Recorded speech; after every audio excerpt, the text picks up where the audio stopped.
கைலாய மலையில் சிவன் தியானத்தில் இருந்தார். ஓம் ஒலி உலகை நிரப்பியது. அந்த நேரம் வானிலிருந்து ஜெய் ஸ்ரீராம் என்ற முழக்கத்துடன் அனுமான் பறந்து வந்தான். சிவன் ஒரு சிறுவனாக அவன் முன் தோன்றினார். யாரை தேடி வந்தாய் என்று கேட்டார். அனுமான் பணிவுடன் ராமனையும் சிவனையும் ஒரே ஈசனாக காண வந்தேன் என்றான். அந்த வார்த்தை முடிந்தவுடன் அனுமான் தன் மார்பை திறந்தான்.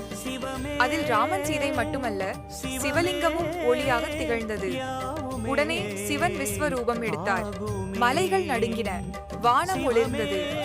உன் பக்தி எல்லை கடந்தது அனுமானா என்று ஆசீர்வதித்தார்.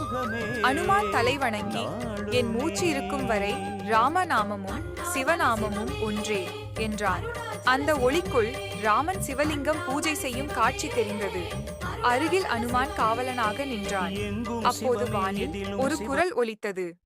பக்தியும் ஞானமும் ஒன்றாகும் போது தர்மம் என்றும் வெல்லும்.